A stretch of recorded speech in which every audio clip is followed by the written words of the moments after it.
माझं नाव वसंता वीर हिवरखेड पूर्णा तालुका शिंदखेड राजा जिल्हा बुलढाणा। मी भरपूर दवाखाने केले, माझे कमरापासून पाय गेले होते। माझा मेंढ्याचा व्यवसाय होता। मी मेंढ्याचा व्यवसाय 10 वर्षापासून सोडला। औरंगाबाद केलं, जालना केला, सर्व दवाखाने केले, तिकडं अकोल्याला गेलो तरी मला काहीच फरक पडला नाही। पण एक ग्रस्त भेटला मला आळंदचा, त्यानं मला दवाखान्यातच त्याचा फोन आला, तुम्ही कुठं आहे? तर म्हणलं मी जालन्याला आहे दवाखान्यात। तर म्हणे फक्त दवाखाना करा, गोळ्या गिळ्या काही आणू नका।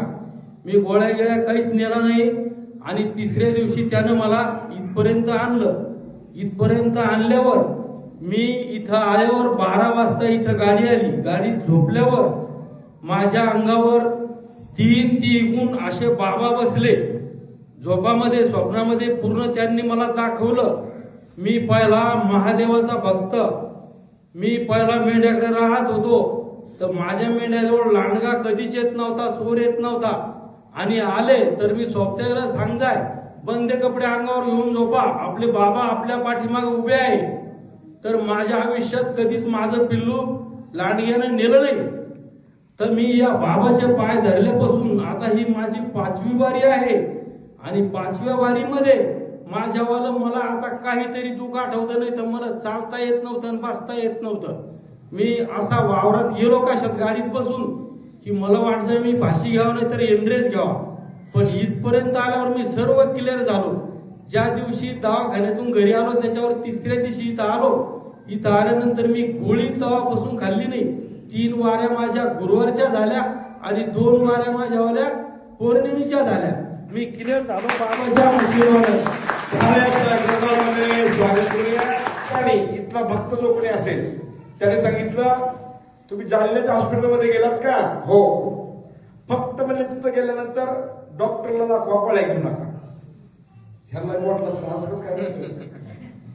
पण आमच्या भक्तांना एवढा कॉन्फिडन्स आहे, ते माझ्या अगोदर सांगते, तू मला कपडा गेलं की नीट होते, अगोदर सांगते। इथे येताना घेऊनच येताना सांगतात की तुम्हाला का पडलं, फक्त तू इथं आले तुझं नीट होते। त्यांना त्या भक्तांनी सांगितलं, बाबा सांगतायत की मी अवघ्या 2 वाऱ्या पौर्णिमेच्या पूर्ण केल्या, आणि 2 वाऱ्यामध्ये मला कसलंही चालता येत नव्हतं, फिरता येत नव्हतं, मेंढ्याकडे सुद्धा फिरू शकत नव्हतो, परंतु 2च वाऱ्यामध्ये कमरापासून अवसरत नव्हतं खाली, परंतु आता मी 100% व्यवस्थित आहे। अवघ्या 2 वाऱ्यामध्ये फरक पडलाय, हा त्यांचा अनुभव आहे।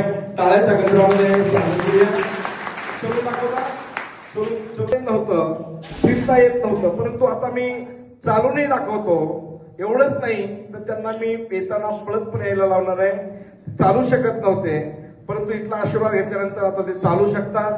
बाबा पळत येतं, पळत पळत आले आले आले आले आले आले आले आले आले आले आले आले आले आले आले आले आले आले बुद्धी बंद पडते।